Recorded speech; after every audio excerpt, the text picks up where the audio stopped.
capitaine mais man du ma ko dindi wax capitaine Omar Touré moo ma gën a neex am naa ci droit on est dans un pays démocratique alors léegi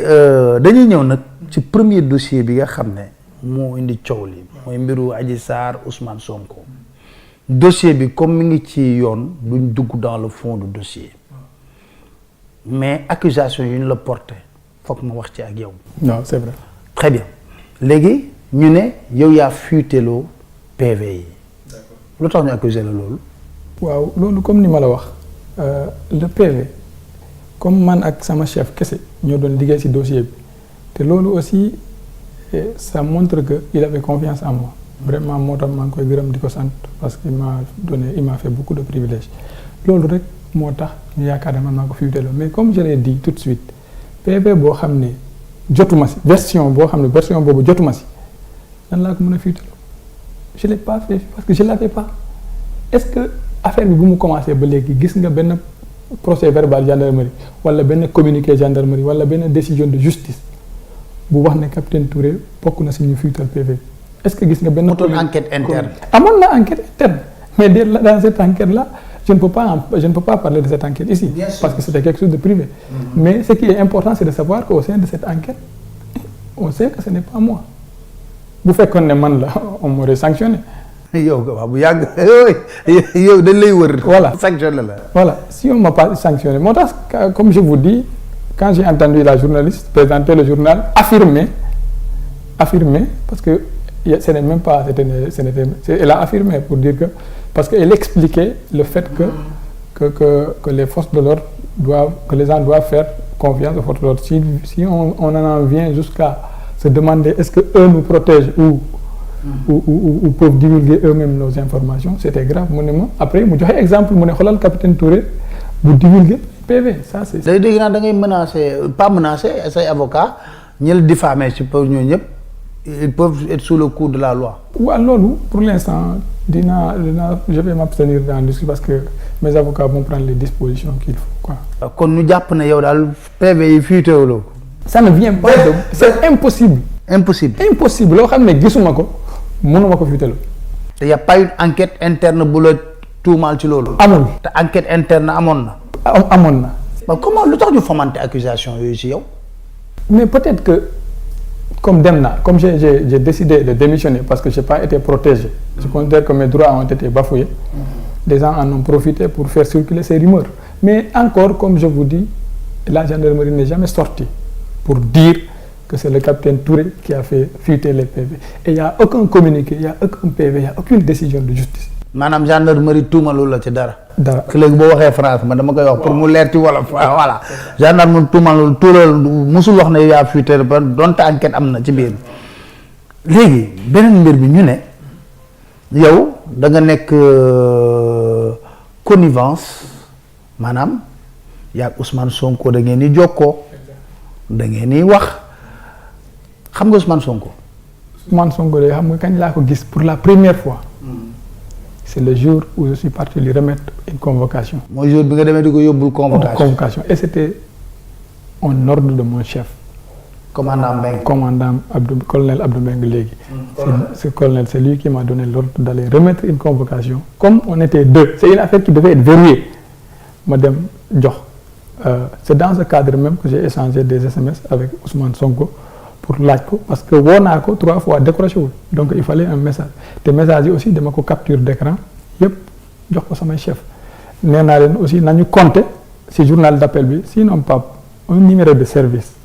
un officier qui est à la section de recherche vous pensez que moi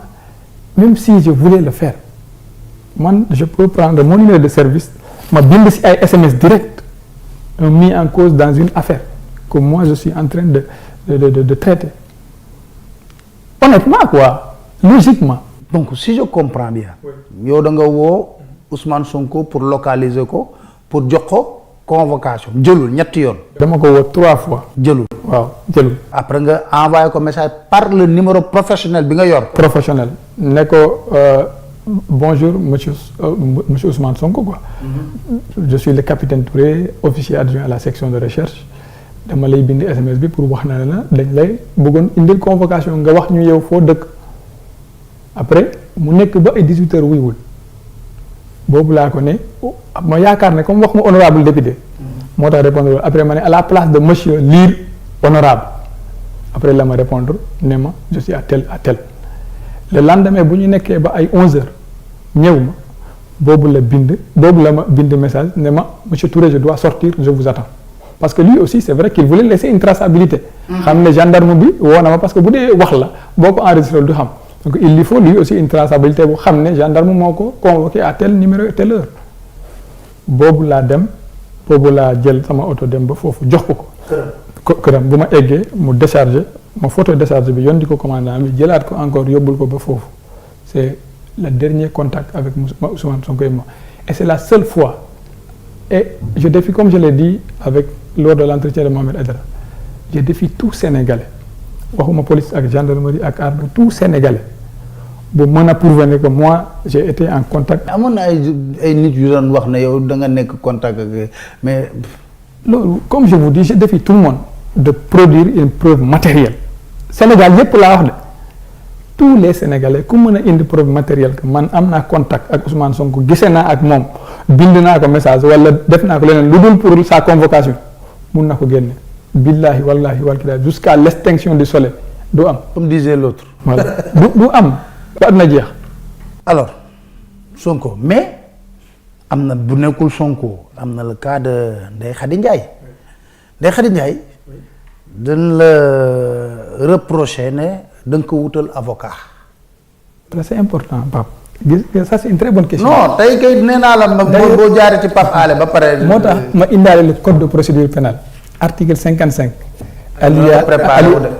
alinéa 10 je pense et 11 attendez je vais vous donner vous allez lire je pense c'est mieux parce que yow di nga wax nga traduire ko en wolof Pape liiral fii s'il vous plaît fii la commencé l'officier de police judiciaire ba la suite waaw.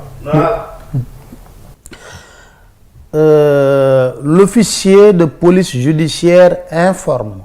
la personne interpellée de son droit de constituer conseil parmi les avocats inscrits au tableau ou admis en stage. Mention de cette formalité est faite obligatoirement sur le procès-verbal d'audition à peine de nullité. C'est important. L'avocat désigné est contacté par la personne interpellée ou toute autre personne par elle désignée ou à défaut par l'officier de police judiciaire. L'avocat peut communiquer y compris par téléphone ou par tout autre moyen de communication s'il ne peut se déplacer dans les meilleurs délais avec la personne interpellée dans des conditions qui garantissent la confidentialité de l'entretien. Bon, ma traduire ci wolof. ñu ne boo demee jàkkaarloog officier police judiciaire ci mbirum enquête dina la war a xamal ne la balaa ñuy tàmbali laaj yi am nga droit am avocat boo xam ne dañ ko mi ngi ci barreau bi wala ku nekk stage te loolu bés bu ko deful procès verbal bi nga xam ne déglu na ci yoon mënu ci sukkandiku pour àtte la mu ne ko avocat bi ñu désigné mën nañ ko contacter personnellement waaye bu nekkee ne ki ñuy déglu mënu ko officier de police judiciaire bi moom mën na ko wutal avocat xamal ko bu d'accordé mu ñëw ñu doog a tàmbali li nga xam ne moo di audition bi. waaw doy na voilà. ah mais lii man boo ma ko waxul sax xam naa ko PV Thione Seck dinañ ko annulé ndax lii. waaw yàlla na ko yàlla yërëm. yàlla na ko yàlla yërëm PV Khalifa Ababacar Sall cour CEDEAO da ko annulé ndax lii. loolu la d'accord waaw léegi yow loolu moo tax. léegi explique. lii d'abord. c'était d'abord pour protéger ma procédure. parce que comme ni ma la wax ndaw si bu ma ko dégluwee 4 fois à titre de témoin 5e fois bi man ma xam ne dama koy garder à vue mais il est de mon devoir ma wax ko ne da nga war a am avocat te bu fekkee ne moom xamul avocat on a dit des avocats inscrits man on n'a pas le tableau du barreau mais j'ai des numéros de téléphone mu utal ko un avocat boo xam ne parce que man bu ma ko utal avocat je ne joue pas un faux jeu c'est-à-dire dama ko utal koo xam ne man tey sama yaay bu fa nekkoon wala sama rak moom laa koy utal donc c'est pourquoi moi j'ai appelé un avocat à qui j'ai confiance mais aussi là aussi c'est important xam nga ñun suñu population yi même la population une partie de la population pense que un officier de police judiciaire du jàppale un citoyen parce que comme tu es un gendarme tu dois être du côté du gouvernement ou du côté de ceux qui gouvernent c'est pas ça xam nga cette tradition là fu ñu ko jëlee comme je vous l'ai dit si colonisation bi lañ ko jëlee xam nga en Occident les États ont été mis en place en même temps que ay services de sécurité parce que ñoo ko defal seen bopp pour aar seen population mais ñun boo xoolee c'est la police et la gendarmerie toute l'Afrique hein, ont précédé l'État. En fait, c'est le colonisateur qui avait institué. Nous colonisé, nous avons institué pour nord ñu. Pour nord ñu. Ñooñu loolu nag dañoo foog ne Sénégalais yi. culture boobu la même population ba ngay gis gendarmerie bu demee si dëkk yi wala police gis nit ñi di daw di yaakaar ne dañuy ñëw pour jàpp leen alors que ça a changé léegi police commissariat boo dem brigade de gendarmerie boo dem boo fa eggee dañ lay informer ne que da nga am droit am avocat. dañ lay utal avocat parce que ils ont des numéros d'avocats qu'ils appellent mais loolu ça ne t'empêche pas de faire ton travail tu fais ton travail normalement l'avocat il vient il fait son travail donc moi je pense que les gens doivent savoir qu'un officier de police judiciaire son rôle c'est servir la loi. Servir la loi. La loi et le droit et moi ce que j'ai fait c'est que j'ai appliqué le texte peut-être que les gens vont voir que ça n'arrange pas une partie ça arrange l'autre mais le jour où ces personnes même qui disent que sont de l'autre côté ils vont comprendre le rôle du gendarme s'il est équitable, s'il est juste. C'est ça, il faut qu'on se batte pour que la gendarmerie et la police soient, et ils le sont actuellement, mais que ça continue ainsi. C'est-à-dire si même la population elle-même, parce que ça arrange aujourd'hui, dit que non, on ne doit pas chercher un avocat, et que demain ils se retrouvent de l'autre côté, mais ils vont comprendre. waaw mbir yi dafa gaaw a changé de. Aduna dafa gaaw. dafa gaaw a changé mais dafa am leen loo xam ne il faut que ma laaj la ko moo di yow piloté nga dossier yu gën a sensible tey jii nga yaa ngi koy wax sax un dossier anodin à la limite entre deux mu dem ba jur coow lu toll nii fukki bakkan ak ñeent rot ci. C'est ça qui m'a surpris d'ailleurs. C'est ça fait partie des choses qui ont motivé ma démission. Comme je te dis, pour moi, un officier de gendarmerie. L'autre côté, voilà. Pour moi, je suis démissionné. Parce que nous devons remettre en cause ma crédibilité et ma dignité pour affaire bo xamné jaru ko. Li affaire bu ndaw la. C'est-à-dire sama chef xamna né bu fekké né mom wax na len lima sék ak mom ak lima liggé il leur dira que ce gars, vraiment, ça c'est la moindre des choses. C'est-à-dire, du dara, gis nga bu démé ba ñu remettre en cause crédibilité un officier de gendarmerie si ay affaire xalé wax deug yalla après jaratu ko quoi c'est-à-dire man lima doon daw moy nek gendarmerie continuer di fa nek ñu may désigner du doigt que parce que après les rumeurs ça continue parce que bu ñu démé balay top rek c'est parce qu'on te reproche quelque chose bo xamné waxuñu la ko. Comprendre loolu après da ngay nekk gendarmerie toute ta carrière mais les gens te désignent du doigt tu vas être là et puis tu ne seras pas fier de toi. Ça me rappelle le livre de colonel Aziz Ndaw pour l'honneur de la gendarmerie. Donc am na yenn yi lu gën mooy nga dem nga def leen parce que comme ni ma la man dama gëm sama bopp wax dëgg yàlla xam naa ne yàlla moo ma sàkk te wóolu naa yàlla wóolu boo xam ne je ne pense pas que yàlla dina ma toroxal te du ma waroon toroxal sax maa ngi koy sant bu ma waroon c'est-à-dire tey boo ma fekkoon ci àll bi maa ngi bay. Je vais me comporter de telle sorte que tu auras envie toi de laisser ton travail et de venir ñu bay parce que di nga gis ma kontaan boo xam ne di nga ne waa kii est-ce qu'il n'a pas un trésor enfui dans le sol parce que man noonu laa gisee àdduna leneen li c'est des détails. Et malheureusement il y a eu 14 morts pour une affaire boo xam ne vraiment. jaru ko quoi. waaw beneen mbir bi tamit capitaine ñu ne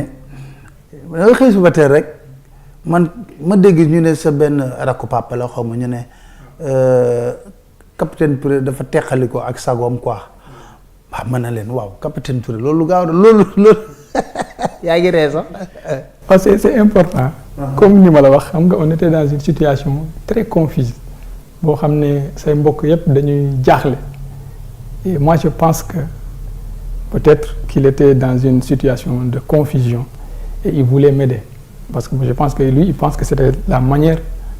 avec laquelle il pouvait m'aider et il l'a fait. Et Graoul, quoi, je pense que c'est rien. Moi, même si je suis LGI Mbao, normalement, je ne recevoir quelqu'un. Mais je suis pour guisser avec moi, pour rassurer. Parce que c'est quelqu'un qui, quand même, m'a beaucoup aidé au cours de ma vie. Parce que même si je suis école primaire, je suis il y a un tuteur, je suis université. Moi, vraiment, pour man confusion la te ce qui est important aussi c'est que sénégalais yi gis tey que ce n'est pas le cas je suis pas fou je n'ai aucun problème donc c'est l'essentiel le reste c'est pas important quoi. c'est pas important waaw c'est vrai c'est pas important alors bëgg naa nga indi ay leeral parce que dafa am benn interview boo def toujours dans le cadre du dossier avec mon ami et mon frère Ahmed Aïdara après ñu ne ci biir interview dafa am yuñ ci dagg est-ce que fu mën nga ñu leeral. waaw d'abord da nga may permettre ma remercier vraiment Ahmed Aïdara ak Bougane parce que Bougane Gueye ñoom moom télé bi parce que je pense que interview boobu bu ma ko defloon te ñu ngi may tëj mbaaw wala tëj ma fan et aussi il faut reconnaître que c'était une situation risquée mais ils ont pris le risque ils m'ont laissé vraiment ils m'ont interviewé jox ma plateau ils m'ont laissé parler léegi le reste moi je suis pas journaliste Mohamed Aïdara c'est lui qui traite l'information à un certain moment il a d'abord fait passer première fois élément bu njëkk bi dugal na ko léegi deuxième élément bi dimanche bu si topp la ko waroon dugal mais yàlla def ne Thione Seck yàlla na ko yàlla xaari àjjana mu décédé il paraît qu'il a des liens de parenté étroits avec Bougane en plus de cette situation le khalife général des Mourides avait commencé une médiation et au-delà de ça aussi ma mère était partie voir parce qu'il vivait une pression moi j'ai pas envoyé ma mère mais elle est partie pour demander que mu bañ ko def pour mu bañ a indi problème moo tax mu dem wax ko léegi quand il m'a expliqué toutes ces situations moi aussi j'ai donné mon accord je dis donc si ça doit créer des problèmes jaru ko mais aussi je voudrais préciser gis nga loolu lu mu jàllul moo tax beaucoup de personnes ont pensé que j'étais partial parce que li ma fa wax yépp c'était pour rectifier pour le président. Ah bon, pour rectifier pour le président? Pour le président, parce que moi je pense que c'était une honte pour le Sénégal au niveau international que nit ñi gis li ma fa wax yépp je ne veux pas le redire ici c'est grave comme on en est arrivé là jaru ko mais bu ñu ko tegoon tey je leur donne l'autorisation bu ñu ko bëggee tegaat nañ ko teg mun nañ ko teg mais li ñu fay dégg yépp di nga xam ne c'est pour protéger la face de notre institution te li ma fa wax yépp c'était pour ça mais comme jàllul ba tey nii jox naa leen autorisation nag bu ñu bëggee mun nañu ko def man je n'y vois aucun inconvénient tant que ça ne crée pas de problème. mais kon li nga fa wax c'était pour la République pour protéger la République. c'est pour ça je leur donne l'autorisation mun nañu ko poster ñu xool waaw c'est-à-dire j'ai léegi ñu jox ñëw ci beneen dossier boo xam ne moo nekk d'actualité dossier Bougazelli yaa ko piloté toute l'opération avec le commandant qui est devenu colonel maintenant ñi ngi lay accuser foofu tamit ne yaa fuite vidéo bi. effectivement xam nga vidéo affaire boobu c'est une affaire qui est devant la justice je voudrais pas trop. waaw dans le fond. mais comme cité na ma nommément à plusieurs reprises je pense que j'ai. mais tontu ko ci wolof pour mu dégg. waaw mun naa ko tontu ci wolof et Bougazelli balaa lii di man balaa enquête bi di commencer xaw ma ko woon sax. xam nga woon Bougazelli. xam nga quand il a été impliqué man bu may wax ak sama chef pour la première fois. Bouganze laa ko Bouganze mu ne ma du Bouganze Bougazelli la. wallahi billahi wallahi wal kitaabi xaw ma ko woon jour boobu laa ko xam parce que moi le nom ne sonnait pas Sénégal tour bi du tour sénégalais. après la ñu ma wax tuuram dëgg. vous avez compris. mais balaa affaire bi di xew dégg nga li mu wax ci journaliste bële ci yaa benn chaîne la bu tudd Sénégal 7. mu wax ouvertement que man moom moo njëkkee wax commandant bi nga ne que man damay communiquer ak Ousmane Sonko. vous imaginez affaire bu xewoon novembre 2019 affaire Sonko bi c'est en 2021 mu wax ne man moom moo info il met mal à l'aise le commandant Mbengue parce que dina ne wax naa ko depuis 2019 il attend 2021 il associe le capitaine Touré à un dossier de. kon da nga jàpp ne dana sos foofu. day sos il met mal à l'aise commandant Mbengue il m'accuse ouvertement am na leen aussi li mu wax bu vidéo bi fuité ba pare mu toog ci kanam ñëpp. mu ne man maa fuiteloo vidéo yi ba am 14 morts fii man maa fuiteloo ay comment on appelle man maa fuiteloo PV yi Ousmane Sonko ak Adji Sarr Sénégal yépp xam nañ ko mais il faut que nit ñi xam ne aussi man vraiment je condamne le fait que vidéo bi génn lépp képp ku am papa bugguloo papa jàmbur ñu def ko ni man vraiment ñi ma xam nañ ne je suis assez discipliné pour ne pas m'associer à de telles pratiques mais aussi il faut que nit ñi xam ne aussi man aussi am naa ay mbokk que gendarme ñu bokkoon ci enquête bi am nañu ay mbokk dem na ba wax ne am na ci ñun koo xam ne si ñun dafa décédé parce que ñun dañ ko tooñ kooku sûrement loolu moo ko rey c'est ce qu'il a sous-entendu xam nga yooyu ay wax yoo xam ne la c'est vrai que il faut condamner la vie mais nañ ko wax dëgg nañ ko wax dëgg Bougazelli il a été très bien traité très bien traité là-bas gis nga pour bañ yu mel nii moo tax bu ñu fa nekkee commandant Mbengue musul nangu nekk moom kese ak Bougazelli saa yu nit génnee day woo keneen mu ñëw toog ba enquête bi jeex te pour te dire combien de fois il a été respecté même pour le déférer man maa dem si bureau commandant bi parce que dañ ko yërëmoon ma ne ko Bougazelli c'est une autorité bu ñu ko déférer en plein jour nit ñi dinañ ko jël ko photo moo tax 5 heures du matin laaj ko c'est au cours de ce transfèrement là laa ko may sama kurus man maa jël sama oto dawal ba yóbbu ko ba mu dugg. 5 heures du matin 5 heures du matin en général c'est les gendarmes et les gradés qui le font mais man maa jël sama oto dugal ko dem di dawal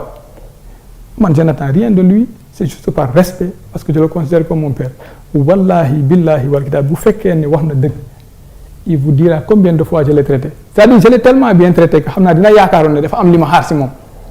nga may nee na may nga kurus xaw ma. loolu moo tax ma may ko si yoon bi dama ko yërëm may ko kurus boobu imagine toi kurus boobu li ma lay expliquer fu ma ko jëlee Touba ma def ko sama oto saa yu ma dem Touba moom laay ànd parce que bu may julli si sama loxo yi laay wir mais bu may dem Touba si jumaa ji kurus boobu laay dem duggee boobu laay wirde parce que saa yu ma duggee si jumaa ji je suis tellement à l'aise que j'ai envie de dormir donc pour ne pas dormir loolu laa jël parce que tous les mois danañu jël benn dimanche man ak sëñ Baara ñu dem Touba dugg si jumaa ji nekk fa ba julli 2 heures après jël oto bi ñibbisi kurus boobu laa doon wirde mais boobu laa ko jël may ko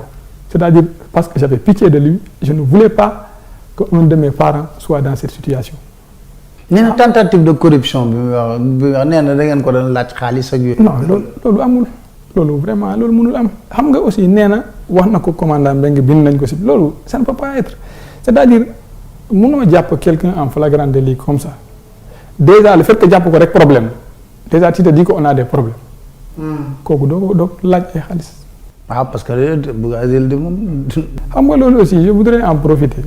pour wax Sénégalais yi gis nga police ak gendarmerie nit ñi dañ leen war a protéger respecter leen gis nga policier ak gendarme mooy koo xam ne bu amee problème y a que sa famille qui l'aime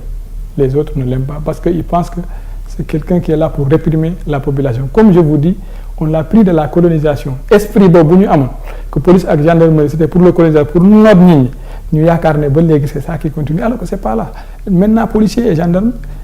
il y a des gens qui disent nañu arrêté ay députés xaw ma pour affaire passeport alors que y avait des gens qui avaient arrêté un député qui sont là maintenant on les vilipende ñu leen di saaga di leen wax lu ne xam nga loolu aussi vraiment il faut que les gens y repensent sinon gis nga policiers ak gendarmes dañ dem ba courager seen bras liggéey policier ak gendarme amul lu ko fay c'est-à-dire xaalis amul xaalis boobu mënta jox nit pour que ça puisse couvrir fatigue boobu liggéey boobu c'est-à-dire en fait c'est quelqu'un qui est au service c'est-à-dire loolu esclavage la en fait bu ma la ko mënee wax bu fekkee ne c'est un gendarme qui fait son travail loolu. est-ce que au service un commis de l'État. loolu rek laa ko mën a comment méngoo esclavage. parce que yow doo gis sa famille doo woo sa famille yow da ngay nekk di njëriñ nit ñi rek te lu ñu lay fay ça ne peut même pas couvrir tes trucs peut-être pouvoir bi nga am les grades tu peux conduire un véhicule du ñu la arrêté si mbedd bi avantage yooyu man je pense que si un gendarme devait travailler pour lui-même vraiment il serait plus à l'aise. très bien nee na ba mu dugg ci bureau commandant da nga ko bëggoon filmer ma ne bon comment est-ce possible yow est-ce que officier am na possibilité de dugg ci bureau supérieur am def loolu. voilà loolu aussi vraiment Pape c'est très important imagine-toi moi qui suis capitaine. sous les ordres du commandant Mbengue même bu may dugg ci bureau am damay fëgg bu ma autorisé lay dugg quand j'entre je me mets au garde-à-vous je me présente c'est lui qui m'autorise à me dire repos je me mets au repos même si je dois parler c'est lui qui m'autorise vous imaginez moi entrer dans le bureau de ce commandant jël di filmer ba mu ne ma Touré arrête logique quoi pour ceux qui ont fait l'armée est-ce que c'est logique xam nga yooyu yëpp c'est triste quand même mais il faut que les gens lui disent aussi la vérité na bàyyi di attaquer koo xam ne attaqué wu ko moi je n'ai vraiment absolument rien à voir avec ça si je devais divulguer des choses pour refaire ma crédibilité ou faire ma crédibilité moins parce que je pense que je n'ai rien fait je suis très crédible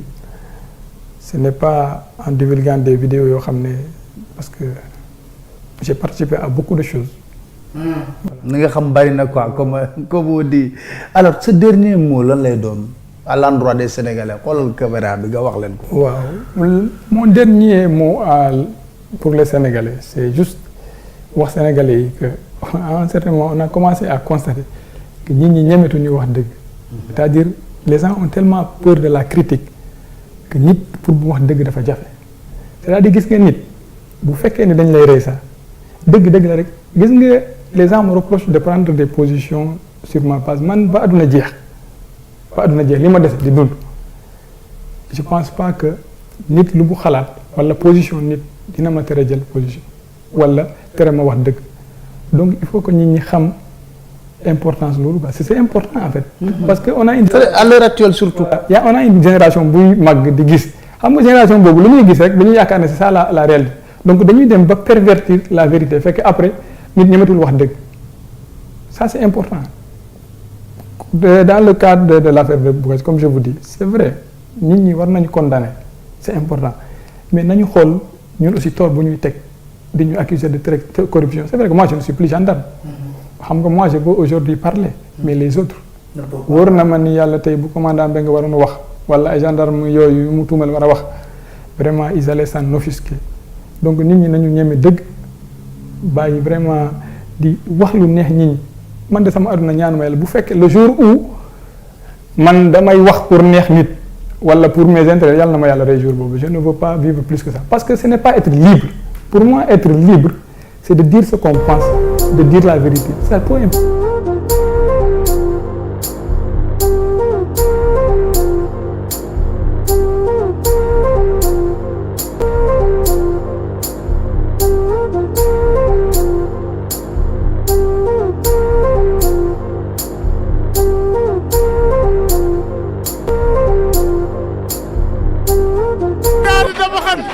Xool muur yaari xar xar xool mu xëy raadi